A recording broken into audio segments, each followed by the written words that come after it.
तो जो रिटार्डेशन है ये भी यूनिफॉर्म हो सकता है, एक्सीलरेशन है ये भी यूनिफॉर्म हो सकता है, लेकिन एक्सीलरेशन हम इंक्रीजिंग वे में जब काउंट करते हैं किसी भी वेलोसिटी को, तब हम ये मानते हैं कि वो एक्सीलरेट हो रही है।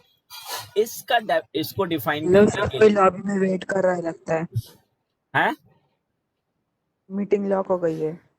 मीटिंग लॉक हो गई है, जस्ट ए मिनट। ये तो था पहले से ही, फिर कहाँ चला गया था ये? एक मिनट, लॉक कहाँ दिख रहा है? दिख रहा है, एक मिनट इसको अनलॉक करता हूँ।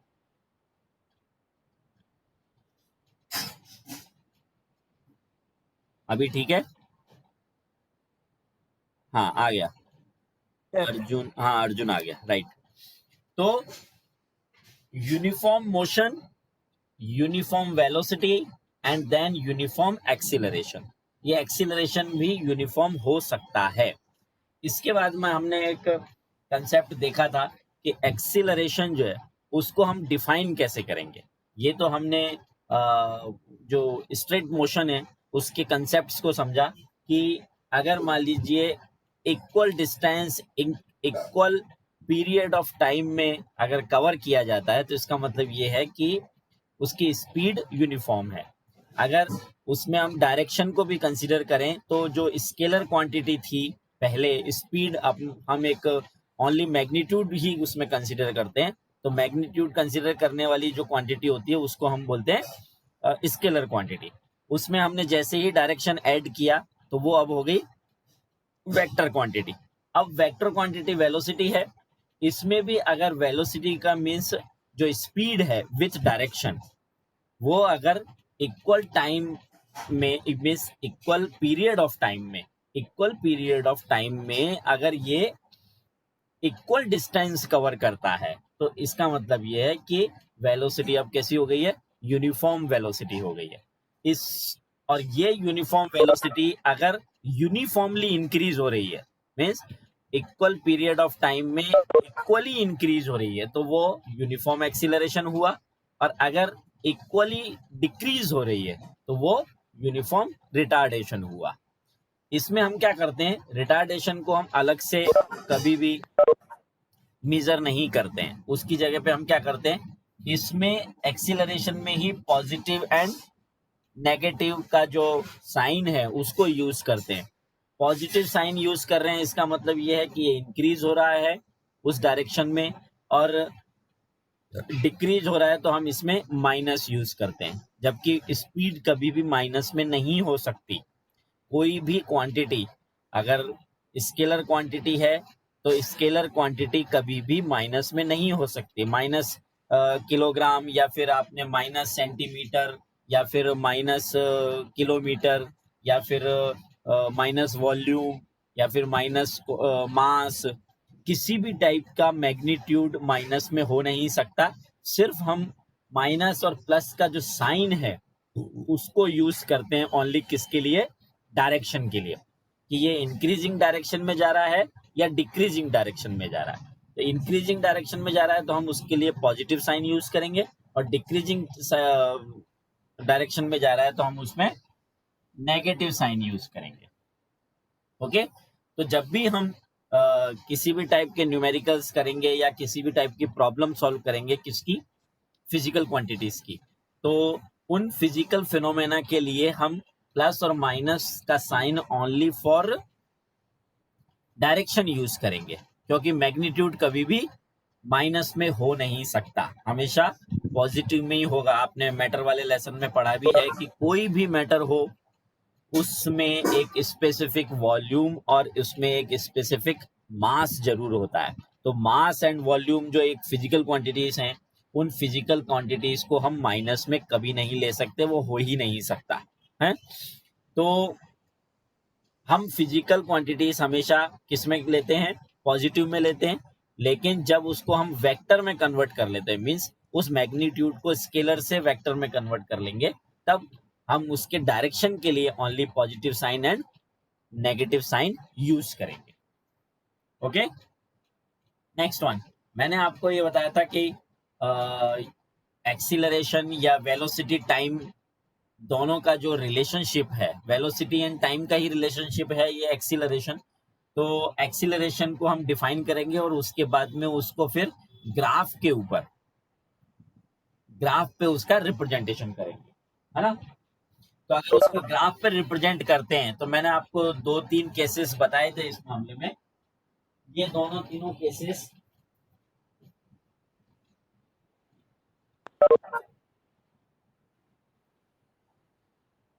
यस, ये दोनों तीनों केसेस हम कैसे बता सकते हैं?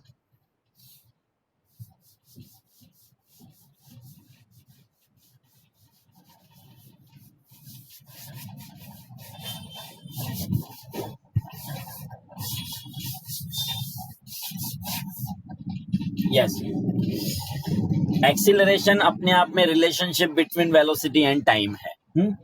अगर मान लो रेट ऑफ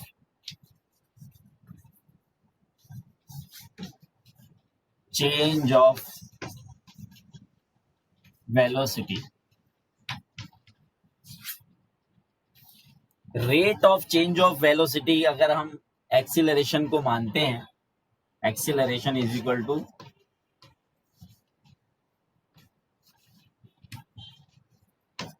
ये है एक्सीलरेशन। अब इसको अगर फॉर्मूला में कन्वर्ट करना है तो rate of change of velocity कैसे होगी? Rate of change of velocity क्या थी?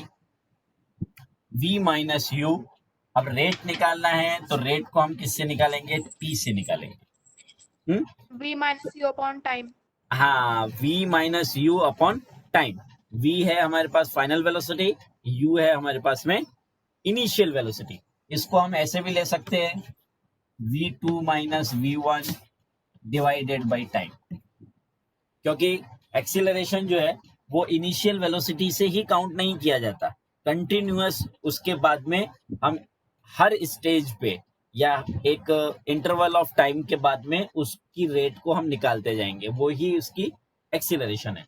तो एक्सीलरेशन लेने के लिए हम v2 माइनस v1 ले सकते हैं, क्योंकि वेलोसिटी को ही हम इसमें initial velocity and final velocity का कंसेप्ट हम इसलिए यूज नहीं कर रहे हैं क्योंकि अभी वो फाइनली एक जगह पे जाकर के रुका नहीं है, या फिर हम उसको फाइनल नहीं ले सकते क्योंकि एक्सेलरेशन कंटिन्यूअस चेंज होता रहता है, ये कंटिन्यूअस फिनोमेनन है।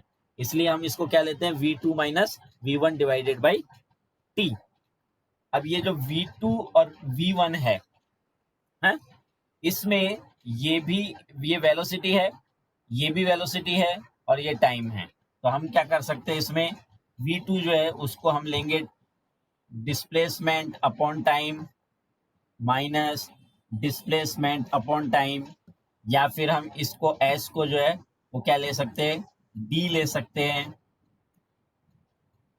डिस्टेंस अपॉन टाइम, इसको भी ले सकते हैं डिस्टेंस अपॉन टाइम।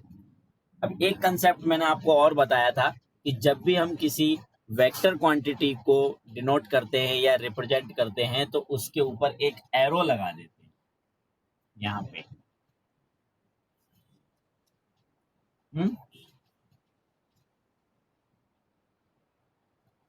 रिप्रेजेंट करने के लिए हम इसमें एरो लगा देते हैं। अब जब हम v2 माइनस v1 ले रहे हैं तब तक हम इस एरो को यूज करेंगे क्योंकि वेलोसिटी अपने आप में वेक्टर क्वांटिटी है। लेकिन जब इसको हम कन्वर्ट कर देते हैं किसमें? d अपॉन टी में।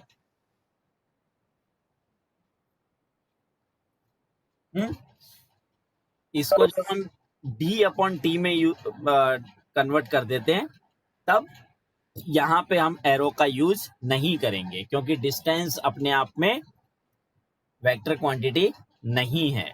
उसको हम d अपॉन टी ले रहे हैं और इसको d अपॉन टी ले रहे हैं।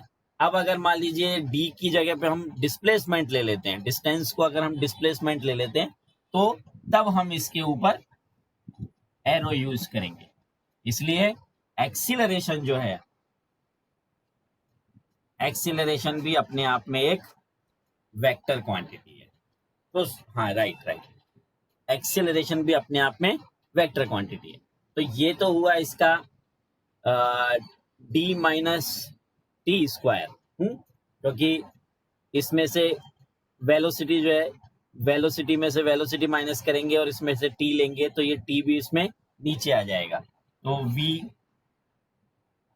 Upon T square. इसीलिए एक्सीलरेशन को जब भी हम उसका यूनिट निकालते हैं, एक्सीलरेशन, ग्रेविटेशनल फोर्स भी अपने आप में एक एक्सीलरेशन है, क्योंकि वो कंटिन्यूअस इंक्रीज हो रहा है। किस डायरेक्शन में, उसका भी एक डायरेक्शन है, towards centre of the earth. तो एक्सीलरेशन को अगर हम ग्रेविटेशनल फोर्स के इक्वल माने तो g is equal to G gravitational force है, ये भी एक टाइप का एक्सीलरेशन ही है। इसका डायरेक्शन भी हमेशा फिक्स रहता है, किधर की तरफ, सेंटर ऑफ द अर्थ की तरफ। तो ग्रेविटेशनल फोर्स का जब हम यूनिट निकालेंगे या उसको मेजर करेंगे तो v हम लेंगे मीटर में, सॉरी v की जगह d आ गया अभी, क्योंकि हमने उसको सर अर्जुन चैट में परेशान कर रहा है। अर्जुन अर्जुन अभी मत कर, तेरी जो एक्सपीरियंस था, हाँ तेरा वाला जो एक्सपीरियंस था परसों वाला, जिसमें तू बार बार बोल रहा था समझ में नहीं आ रहा, समझ में नहीं आ रहा करके, उसी के लिए इतनी मेहनत कर रहा हूं मैं। ये बोर्ड नहीं है, हमारे घर का दरवाजा है, इस दरवाजे के पीछे मैं पढ़ा रहा हूँ आपको। और उसके सर इसने लिखा B49, B49 फिर लिखता है B49 मतलब निकल। B49 यस सर लिखता है B49, फिर लिखता है B49 में बोलता ओके B49 का मतलब निकल बोलता है फिर सीधा सर। अच्छा ठीक है, सबसे पहले तू निकल और ढंग से आ जा क्लास में, ये फालतू की चीजों से निकल अर्जुन, और फिर आ क्लास में। ये ऑनलाइन क्लास की जो लिमिटेशंस हैं, उन लिमिटेशंस का नुकसान बहुत ज़्यादा है, तो उनको फायदा भी है, जिसको इसको फायदा उठाना है वो इसका फायदा भी उठा सकता है, क्योंकि वन वे है ये, आप कुछ नहीं कर सकते, कोई दूसरा कुछ भी करता रहे उसके ऊपर, ठीक है। तो जब हम इसको एक्सेलरेशन को डिफाइन करते हैं तो final velocity minus initial velocity divided by time, क्यों, क्योंकि हम इसका rate of change of velocity निकाल रहे हैं, उसको कंटिन्यूअस चेंज निकालना है, कंटिन्यूअस फिनोमेनन को देखना है या कंटिन्यूअस चेंज को देखना है, तो हम v2 माइनस v1 ले लेंगे v माइनस u की जगह पर, और उसका रेट निकालेंगे टाइम के साथ में। v को अगर हमने डिस्टेंस अपॉन टाइम ले लिया वेलोसिटी को, और या डिस्प्लेसमेंट अपॉन टाइम ले लिया और इसको भी डिस्प्लेसमेंट अपॉन टाइम ले लिया, तो डिस्प्लेसमेंट अपॉन टाइम अपने आप में वेक्टर क्वांटिटी है, उसको भी हमने t से रेट निकाल लिया, तो इसका जो मेजरमेंट आएगा वो आएगा डिस्टेंस अपॉन टाइम स्क्वायर। अब डिस्टेंस को हम मीटर में लेते हैं, टाइम को हम सेकंड्स में लेते हैं, तो ये हो गया मीटर पर सेकंड स्क्वायर। इसीलिए ग्रेविटेशनल फोर्स को जब भी ग्रेविटेशनल फोर्स को हम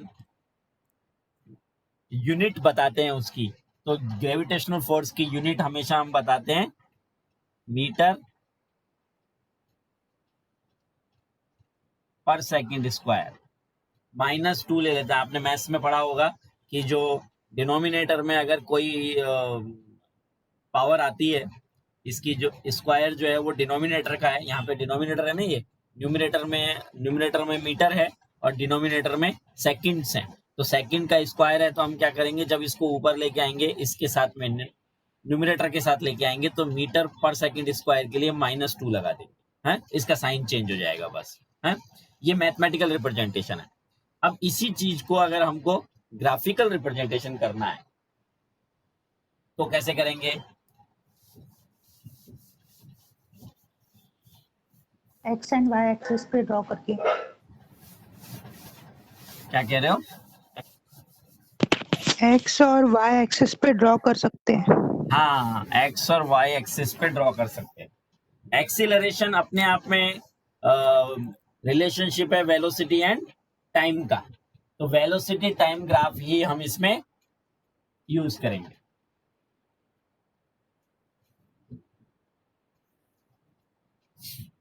एक्स एक्सिस के ऊपर हम लेते हैं टाइम और वाई एक्सिस पे हम लेते हैं वेलोसिटी v। तो वेलोसिटी टाइम के ऊपर जब हम ग्राफ बनाते हैं, एक्सीलरेशन अगर हमको बनाना है मींस टाइम के साथ में या रिप्रेजेंट करना है एक्सीलरेशन को, तो टाइम के साथ में कंटिन्यूअस वेलोसिटी इंक्रीज हो रही है। तो अगर मान लीजिए हम यहाँ पे एक स्ट्रेट लाइन बना देते हैं,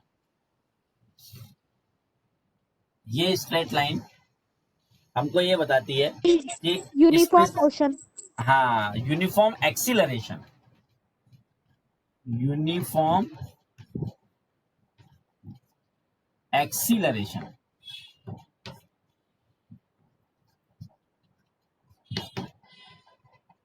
यूनिफॉर्म एक्सीलरेशन कैसे हो रहा है?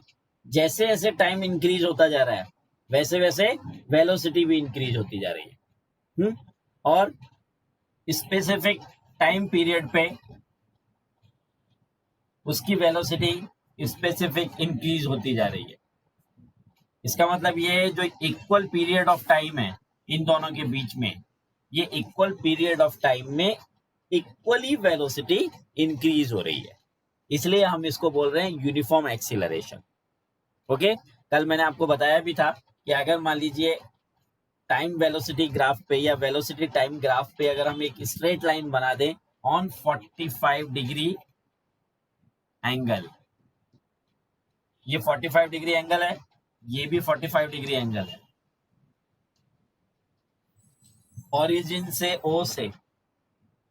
ओरिजिन से अगर हम वेलोसिटी टाइम ग्राफ पे 45 डिग्री के एंगल पे एक स्ट्रेट लाइन बना देते हैं, तो इसका मतलब ये है कि एक्सीलरेशन कैसा हो रहा है? यूनिफॉर्म हो रहा है। जैसे जैसे टाइम इंक्रीज होता जा रहा है, स्पेसिफिक पीरियड ऑफ टाइम में या इक्वल इंटरवल ऑफ टाइम में इक्वली वेलोसिटी इंक्रीज हो रही है, इसको हम बोलते हैं यूनिफॉर्म एक्सीलरेशन। अब अगर मान लीजिए एक्सीलरेशन जीरो बताना है, जीरो एक्सीलरेशन बताना है, तो हम इसको कैसे रिप्रेजेंट करेंगे? सर लाइन ड्रॉ नहीं करेंगे। लाइन ड्रॉ करेंगे, लेकिन लाइन ड्रॉ ओरिजिन से नहीं करेंगे, उस स्पीड पे करेंगे जिस स्पीड पे अभी एक्स एक्सिस हाँ की तरफ से कर सकते हैं। Yes yes x yes. Axis पे इसको हम क्या करेंगे कि ओरिजिन से इसकी लाइन हम ड्रॉ नहीं करेंगे, उसकी जगह पे हम क्या कर देंगे, जितनी स्पीड है उस टाइम पे उसकी, मान लो जैसे 10, 20, 30 किलोमीटर पर आवर उसकी स्पीड है, तो इसी स्पीड पे straight line parallel to to X. हाँ Yes, sir. Parallel to X axis, parallel to X axis करेंगे तो इसका मतलब ये है कि इसकी वेलोसिटी हमेशा कैसी है? फिक्स है, जितनी है उतनी रहेगी, 30 किलोमीटर पर आवर ही बनी रहेगी, और टाइम कितना भी इंक्रीज होता रहे, कंटिन्यूअस टाइम एक्स एक्सिस पे इंक्रीज हो रहा है, लेकिन वेलोसिटी उसकी बिल्कुल फिक्स है। यहाँ पे हम देखते हैं कि यहाँ पे a इज इक्वल टू 0 है, क्योंकि एक्सीलरेशन बिल्कुल भी नहीं हो रहा है, ये यूनिफॉर्म वेलोसिटी है। ये यूनिफॉर्म एक्सीलरेशन था जो स्ट्रेट लाइन थी, ये यूनिफॉर्म एक्सीलरेशन था, और ये यूनिफॉर्म वेलोसिटी है। इसको आप यूवी रिप्रेजेंट कर सकते हो और इसको यूए रिप्रेजेंट कर सकते हो। ये दोनों की दोनों टाइम वेलोसिटी ग्राफ है। इस टाइम वेलोसिटी ग्राफ के ऊपर जो हम रिप्रेजेंटेशन करते हैं, representation of time and velocity और relationship of the time and velocity and defining the acceleration, इसी के ऊपर ही लॉ ऑफ मोशंस, जो law of motion sir Isaac Newton ने बताए थे, उनके अकॉर्डिंग हम 3 इक्वेशंस निकालेंगे। उसमें सबसे इंपॉर्टेंट इक्वेशन जो है वो सेकंड इक्वेशन है, जिसको कि टाइम वेलोसिटी ग्राफ पे हमको रिप्रेजेंट करना होता है, और उसी से ही फिर हम फर्स्ट एंड थर्ड इक्वेशन को फाइंड आउट कर सकते हैं इजीली। तीनों इक्वेशन कौन कौन सी हैं, किसी को याद है? किसी को याद है?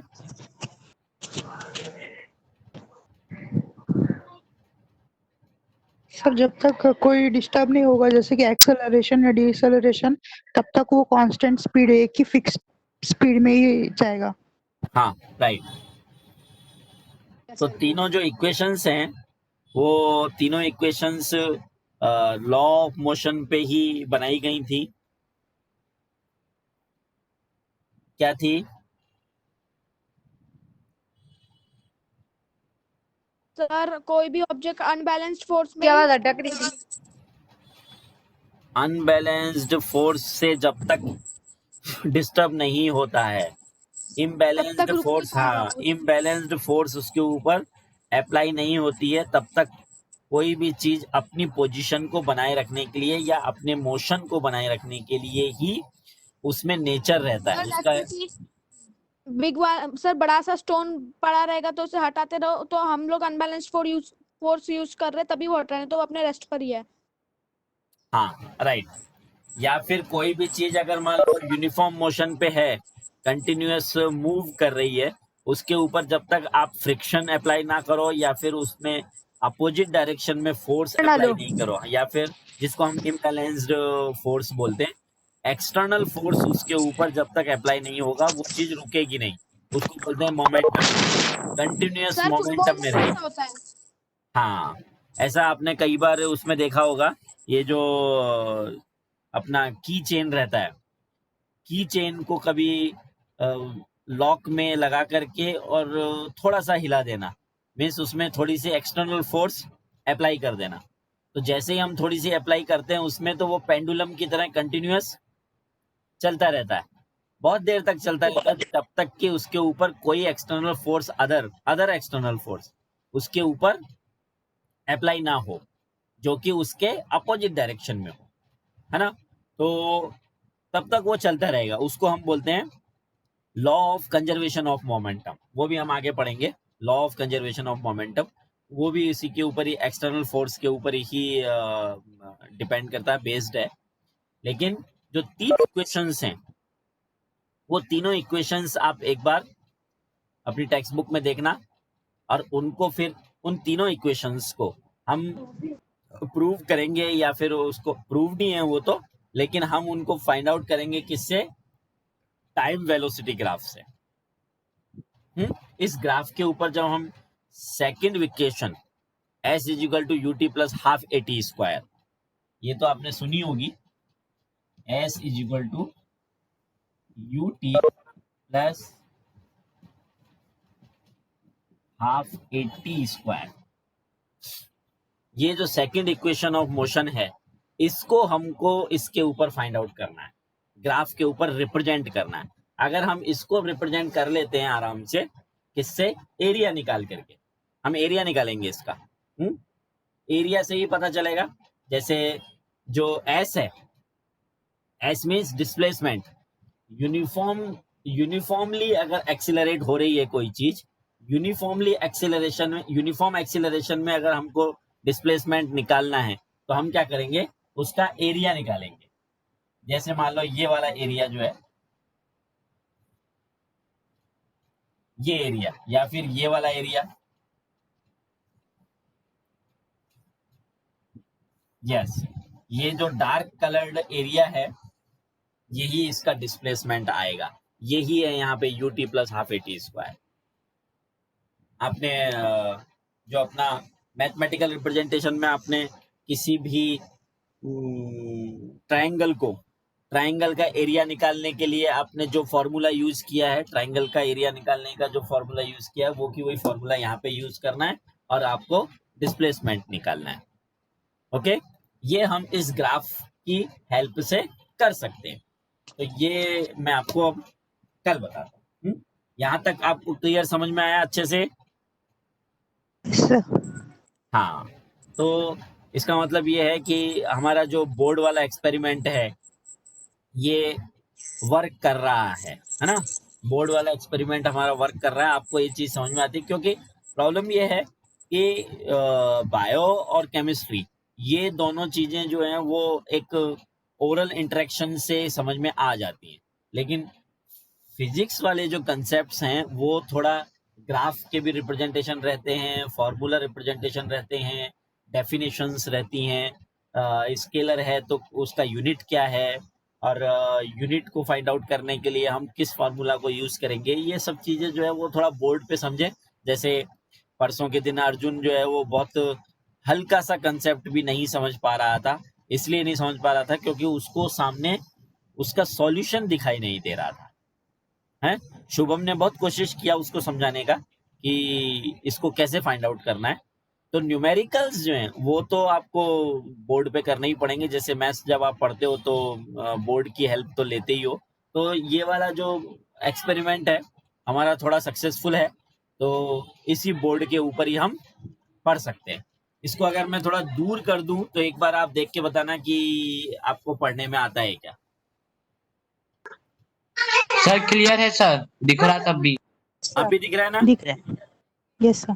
हाँ ठीक है, चलो फिर हम इसी तरीके से पढ़ा करेंगे इसको। और सर अगर मान लो आपका सर जैसे ये मोबाइल फ्री है, तो अगर कभी कैमरा ब्लर आता है ना कभी कभार कंप्यूटर का, तो आप हाँ। मोबाइल का कैमरा भी यूज कर सकते हो इस मीटिंग्स में मान सर, उसको एक कैमरा टाइप बना वेब कैम बना के।